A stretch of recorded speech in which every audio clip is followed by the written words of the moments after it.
두 군데 말씀을 통해서 나도 요단강을 건너가게 하소서라는 말씀으로 은혜를 나누고자 합니다. 오늘도 신령과 진정으로 예배드리는 여러분에게 하나님의 은혜와 사랑과 은총이 충만하게 임하기를 주님의 이름으로 축원합니다. 여러분, 이런 이야기가 있습니다. 어떤 판사가 낚시를 부쩍이나 좋아했습니다. 그래서 어느 날도 낚시 도구를 챙겨서 바다 낚시를 갔는데 그날따라 고기가 잘 잡혔어요. 한참 낚시에 정신이 팔려서 열중하고 있는데 어디선가 가냘프게 사람 살려라는 소리가 들려와서 소리 나는 곳으로 달려가 보니까 어떤 젊은이가 물에 빠져서 허우적거리고 있었습니다. 그래서 이 판사는 온 힘을 다하여 그 청년을 건져내어 살렸습니다. 그 청년은 고맙다고 몇 번이나 인사를 하면서 생명의 은인이니까 평생 잊지 않겠노라고 하면서 돌아갔습니다. 이 판사는 좋은 일을 하였다는 기쁜 마음으로 돌아왔습니다. 그 후 세월이 흘러서 이 판사는 그때 일을 까마득하게 잊어버렸습니다. 그러던 어느 날 한 가지 재판을 하게 되어졌는데 그날 재판을 받는 죄수의 얼굴을 보는, 죄수는 어떤 죄수냐? 살인 강도를 한 흉악범이었습니다. 근데 재판석에서 보니까 어디서 본 듯한 얼굴이었습니다. 그래서 어디서 봤을까 곰곰이 생각을 더듬어 보니까 1년 전에 낚시를 하다가 구해준 바로 그 젊은이였습니다. 자, 그리고 이 죄수도 이제 재판장을 알아보고 하는 말이, 재판장님 1년 전에 내가 물에 빠져 죽을 수밖에 없을 때 나를 구해 살려주셨으니까 이번에도 나를 또 한 번만 살려주십시오. 그러면 내가 평생의 그 은혜를 잊지 않겠습니다 라고 말을 하였습니다. 이 말을 들은 재판장은 그 젊은이에게 이렇게 말하였습니다. 1년 전에 내가 그대의 목숨을 구해 주었지만 이제는 구해 줄 수가 없네 하면서 그에게 중형을 선고했다라는 이야기입니다. 사랑하는 성도 여러분, 이 젊은이와 같이 저와 여러분, 우리 인생들은 죄악에 빠져서 멸망받을 수밖에 없는 죄인이었는데 주님이 이 땅에 오셔서 저와 여러분들을 구원해 주셨습니다. 그때는 무조건적인 구원입니다. 누구나 다 예수만 믿으면 구원을 받습니다. 그러나 다시 재림하시는 주님은 죄와 상관없이 예수 그리스도의 보혈의 공로로서 제사함 받아 세마포 예복을 입고 기름과 등불을 준비한 신부된 성도를 불러 오실 것을 믿으시기 바랍니다. 초림 예수는 그 예수만 믿으면 다 구원을 받지만 재림 예수는 세마포 옷을 입지 아니하면, 예복을 입지 아니하면, 기름과 등불을 준비하지 아니하면 우리는 주님의 보좌, 주님의 초대하는 자리에 갈 수가 없다라는 겁니다. 오늘 보면 신명기 말씀은요, 우리가 이전에 민수기 20장에서 연결이 되는 말씀입니다. 이스라엘 백성들이 무리바에 이르렀을 때 백성들이 먹을 것이 없고 물이 없다고 모세와 아론을 공격할 때에 모세가 하나님께 기도하니까 하나님은 반석 앞에 이스라엘 백성들을 모으라고 합니다. 그리고 그 반석에게 명하여 물을 내게 하려고 하였습니다. 그러나 민수기 20장 10절로 12절 말씀에 보니까 모세는 백성들을 모아놓고 그들에게 하나님의 말씀을 전하면서 그만 하나님께 범죄를 하고 말았다는 거예요.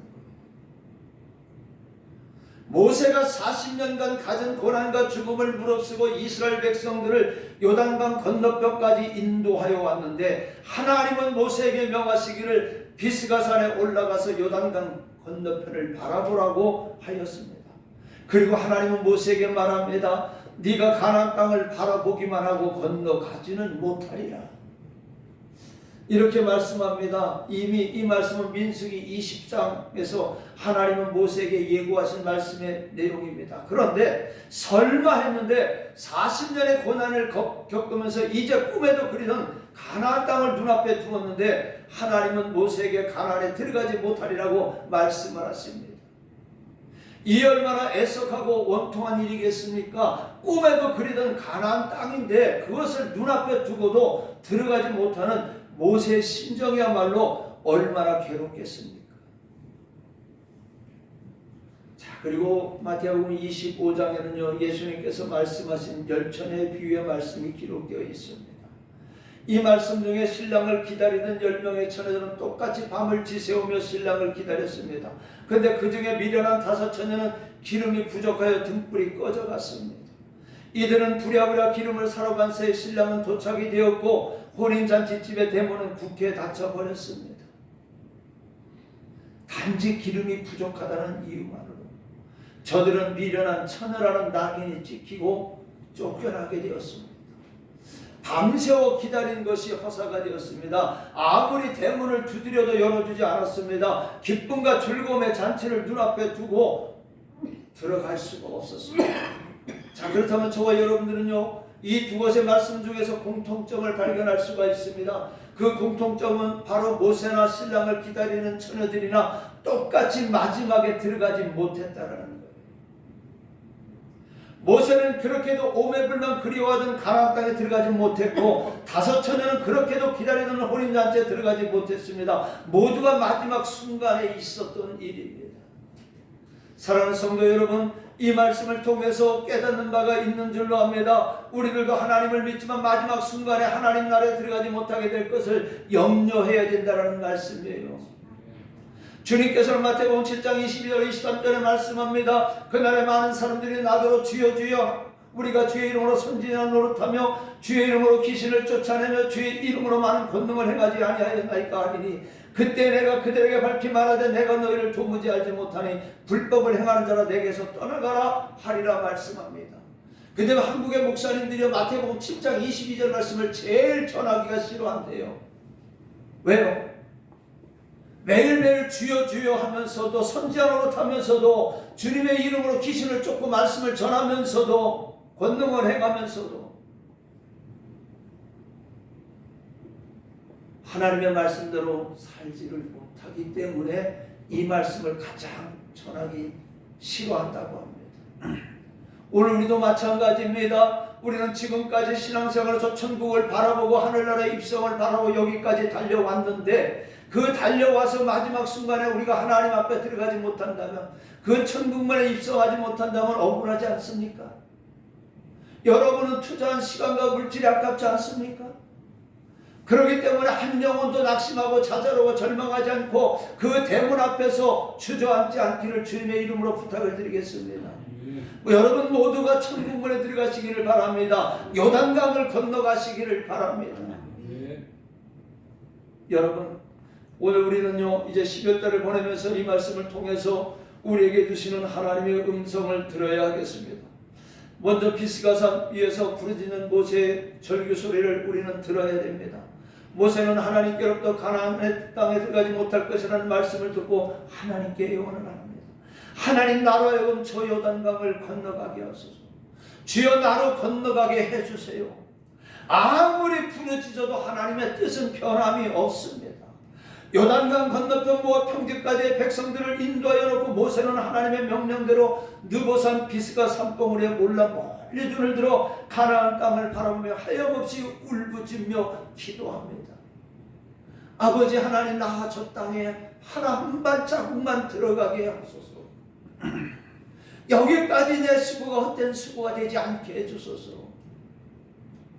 모세는 가나안 땅을 바라보면서 비스가산 산봉우리에서 눈물을 흘리며 하나님 앞에 절규합니다. 또한 혼인잔치에 들어가지 못한 다섯 처녀도 대문을 두드리며 울부짖습니다. 마태복음 25장 11절 본문 말씀에 보니까 주여 주여 우리에게 열어주소서. 그러나 안으로부터 들려오는 대답은요, 내가 너희를 알지 못하노라는 대답이었습니다. 사랑하는 성도 여러분, 모세의 심정을 한번 생각해 보시기 바랍니다. 오늘 저와 여러분이 이 시간에 천국문을 앞에 놓고 우리가 천국에 들어가지 못한다면, 하나님이 예배해 놓으신 그 자리에 들어가지 못한다면 저와 여러분의 심정은 어떻겠습니까? 오늘 이 시간에 모세의 심정을 한번 생각해 보시기 바랍니다. 우리들도 마찬가지예요. 마지막 순간에 죄를 짓든지 잘못하여 하나님 앞에 가지 못하고 어둠에 쫓겨나지 않도록 우리는 항상 깨어 근신하여 기도해야 될 줄로 믿습니다. 마태복음 25장 30절에 보니까 이 무익한 종을 바깥 어두운 데로 내쫓으라. 거기서 슬피 울며 이를 갈리라 하니라 말씀하고 있습니다. 오늘 저와 여러분이 이 말씀 듣지 않기를 주님의 이름으로 부탁을 드립니다.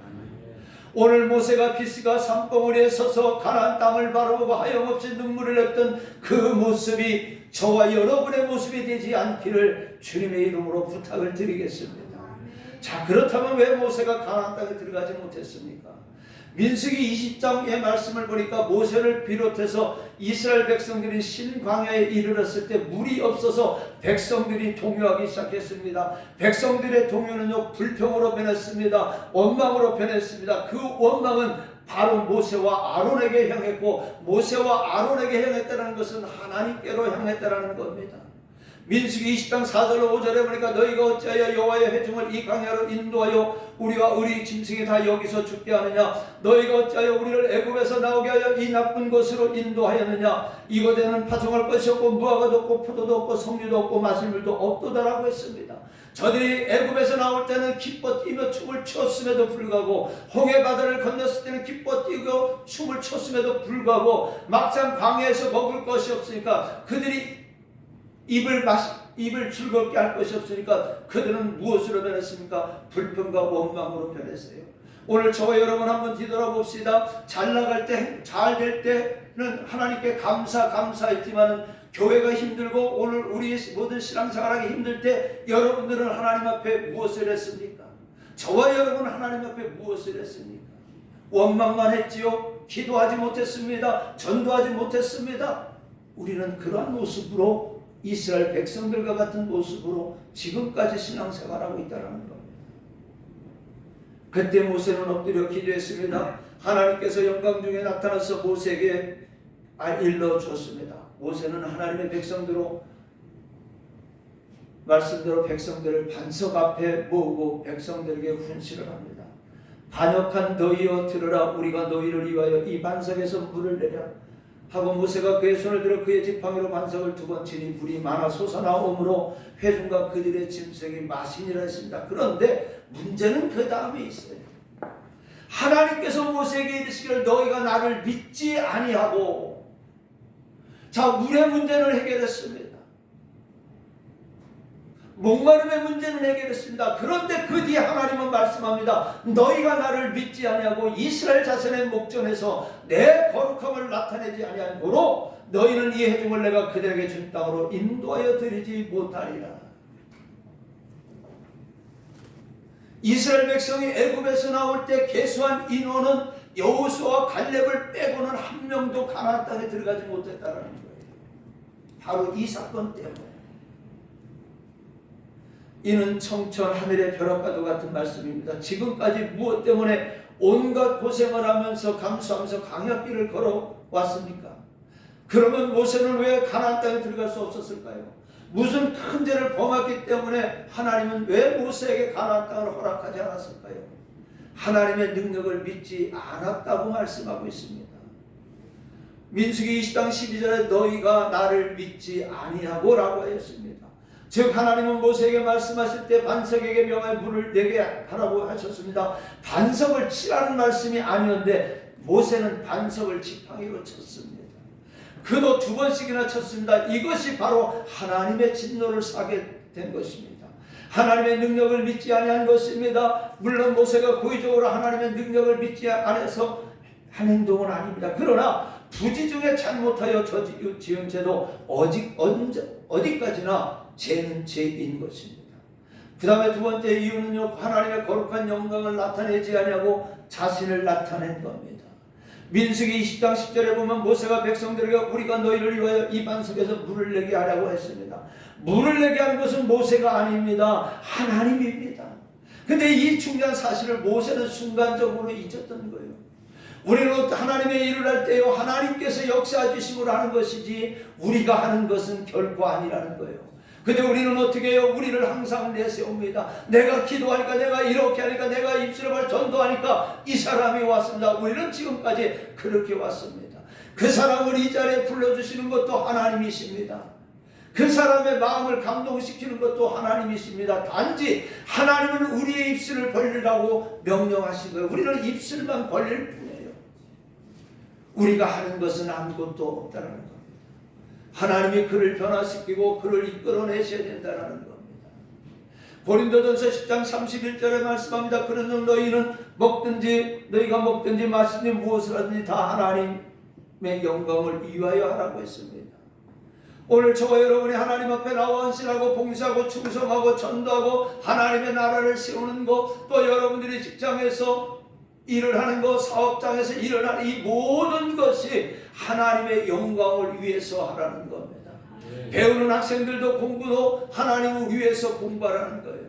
하나님을 위해서 공부하다 보니까 하나님께서 그를 들어 써주시는 겁니다.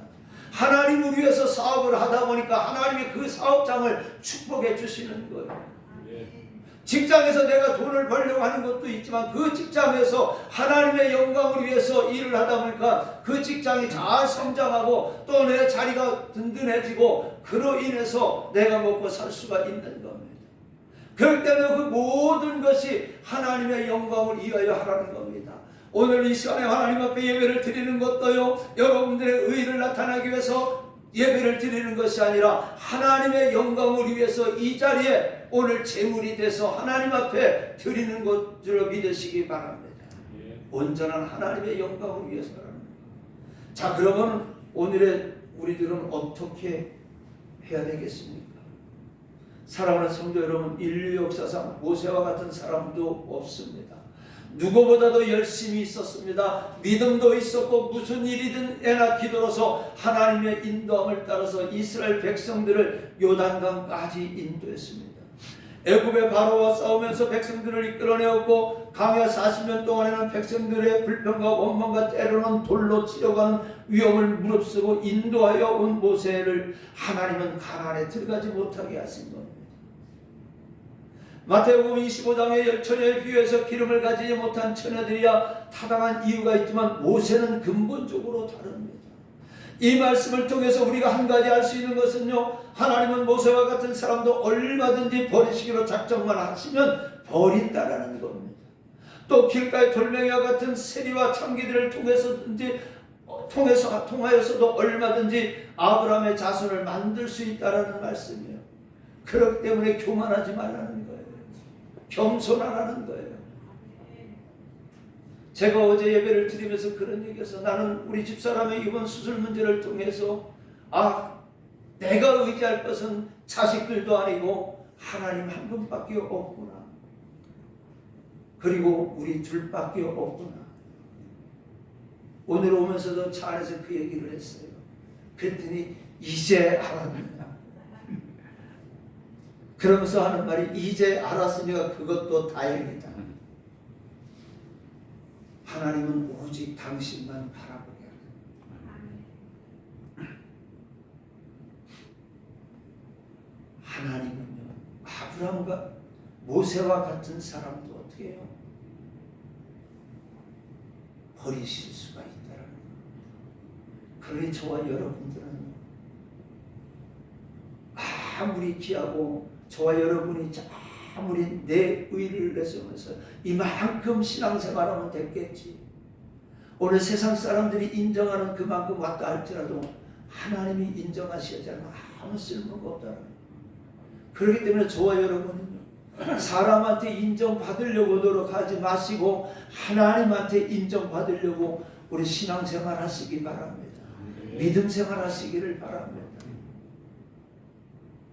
마태복음 3장 8절로 9절에 보니까 그러므로 회개에 합당한 열매를 맺고 속으로 아브라함이 우리 조상이라고 생각하지만 내가 너희에게 이르노니 하나님이 능히 이 돌들로도 아브라함의 자손이 되게 하리라 하시리라.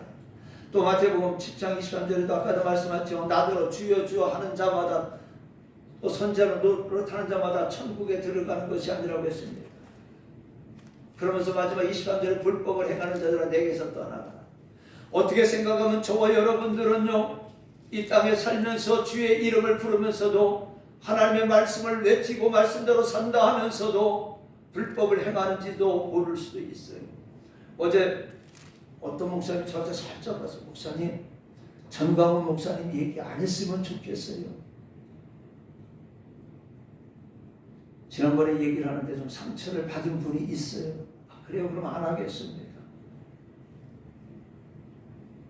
그런데 속으로는 그렇게 했어요.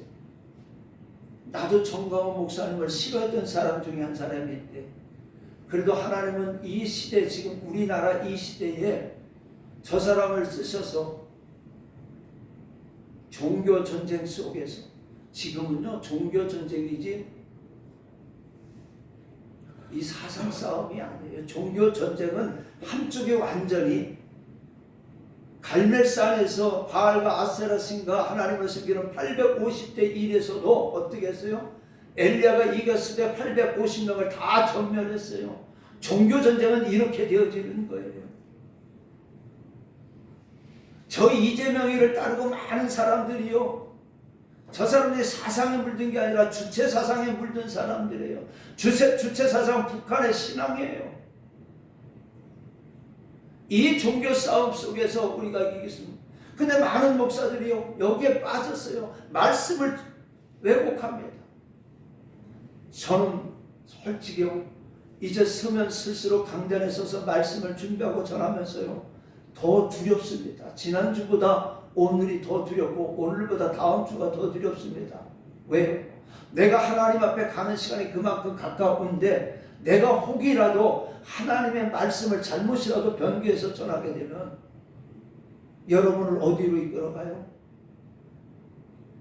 영원한 지옥으로 이끌 수밖에 없다는 거예요. 수렁텅이에 빠지게 할 수밖에 없다는 거예요. 그러다 보니까는 한 주 한 주가 돌아오면 서는 순간순간이 더 두렵고 떨립니다.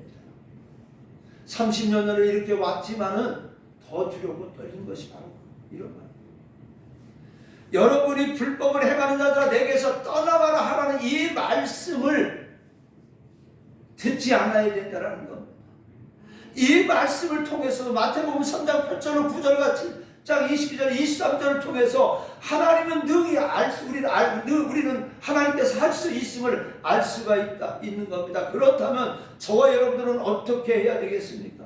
오늘 저와 여러분들은요 믿음을 굳게 지키고 부지중에라도 죄짓지 말아야 되고 하나님의 말씀에 순종하는 삶을 살아서 우리 주님 다시 오시는 날에 주님 앞에 담대히 설 수 있는 성도가 되어야 되는 겁니다. 누가복음 18장 8절에 보니까 그러나 인자가 올 때에 세상에서 믿음을 보겠느냐 하시니라. 주님이 오실 때 믿음을 볼 자가 없다, 찾을 자가 없다라고 그랬습니다. 그만큼 저와 여러분은 주님이 원하시는 믿음이 아니라 저와 여러분의 잣대의 믿음 속에서 지금까지 신앙생활하고 앞으로도 신앙생활을 할 수 있다는 겁니다. 그래서 오늘 저와 여러분들은요 주님이 원하시는 믿음을 가지시기를 바랍니다. 그 다음에 항상 깨어서 근신하여 기도해야 됩니다. 마태복음 24장 43절에 그러므로 깨어있으라 어느 날에 주가 임하는지 너희가 알지 못함이니라. 너희도 아는 말이 만일 집주인이 도둑이 어느 시각에 올 줄을 알았다면 깨어있어 그 집을 끌지 못하게 하였으리라. 또 마태복음 26장 41절에 보니까 시험에 들지 않게 깨어 기도하라. 마음에는 원이로되 육신이 약하도다 하시고, 그러면서 누가복음 21장 36절에 보니까 이러므로 너희는 장차 올 이 모든 일을 능히 피하고 인자 앞에 서도록 항상 항상 기도하며 깨어 있으라 하시니라. 저와 여러분 주님 앞에 설 수 있도록 항상 기도하며 깨어 있기를 바랍니다. 베드로전서 5장 8절에 보니까 근실하나 깨어라. 너희 대적마귀가 우는 사자같이 두루다니며 삼킬 자를 찾나니 너희는 믿음을 굳건하게 하여 그를 대적하라 말씀합니다. 자, 그 다음에 뭘 해야 돼요? 기름과 등불을 준비해야 됩니다. 기름만 있어도 안 됩니다. 등만 있어도 안 됩니다. 반드시 등과 기름이 있어야 불을 밝힐 수가 있습니다. 마태복음 25장의 열천의 비유 중에서도 등만 가진 사람은 신랑이 올 때에 불을 밝힐 수가 없어서 바깥 어둠에 쫓겨날 수밖에 없습니다. 등은 무엇입니까? 우리의 믿음입니다. 그리고 기름은 위로부터 임하는 성령의 은혜입니다. 그러므로 믿음과 성령의 은혜는요 항상 공존해야 하며 어느 한 가지가 없으면요 기능을 발휘할 수가 없습니다. 그래서 오늘 저와 여러분은요 믿음을 가지고 늘 성령 충만함으로 기도해야 되는 거예요. 오늘 사도행전에도 보니까는 베드로와 요한이 많은 서기관과 제사장들 무리 앞에서 담대히 설 수 있었던 것은 그들이 부활하신 예수님을 만났었을 때는 실패했지만 성령을 받고 난 뒤에는 그들은 담대할 수 있었던 거예요.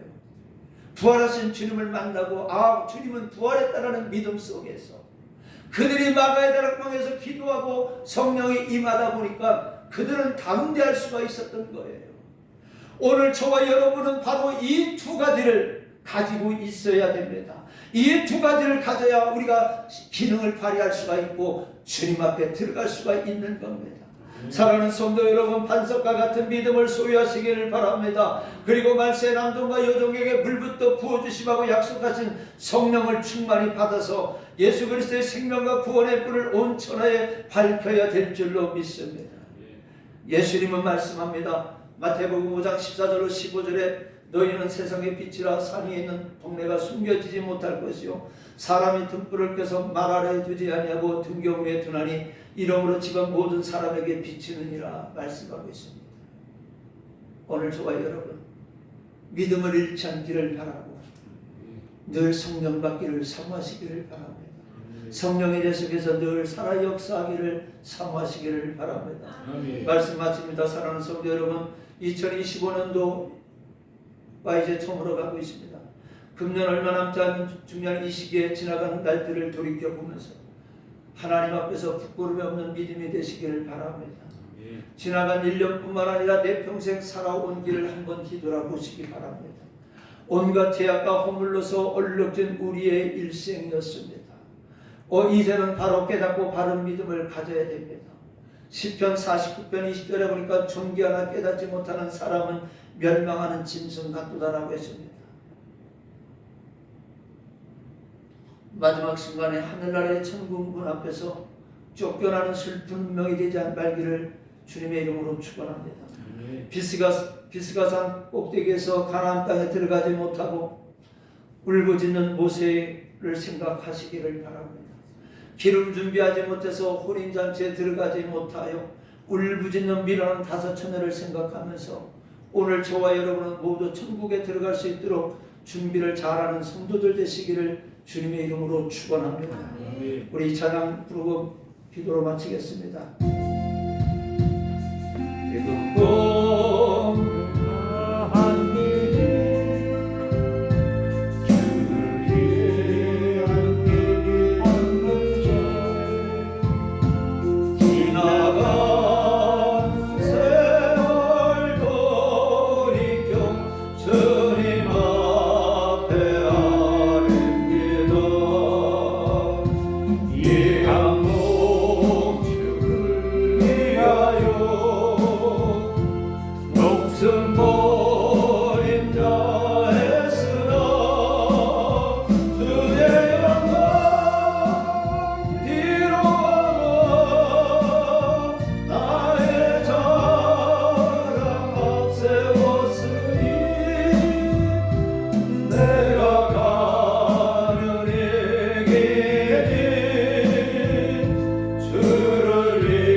은혜로우신 아버지 하나님, 나로 요단강을 건너가게 하소서. 주여, 우리에게 문을 열어주소서. 모세의 아버지 하나님 울부짖는 소리가 아버지 미련한 다섯 처녀의 갈급하는 소리가 우리의 소리가 되지 않도록 하나님 은혜 내려 주시옵소서. 주님 앞에 서는 날 부끄럼 없이 설 수 있는 저희들 되어지게 하여 주시옵소서. 주님한테 잘했다 칭찬받는 저희들 되어질 수만 있도록 하나님 은혜 내려 주시옵소서. 능히 우리로 하여금 요단강을 건너가게 하여 주시옵시고 주여 우리가 문을 두드릴 때에 하나님 천국의 문이 열리게 하여 주시옵소서. 아버지 하나님 이 믿음 가지고 살아갈 수 있도록 또 이 믿음 가지고 우리에게 주님 부르시는 그날까지 주님을 향해 달려갈 수 있도록 성령 충만케 하여 주시옵소서. 예수님의 이름으로 기도하옵나이다. 아멘.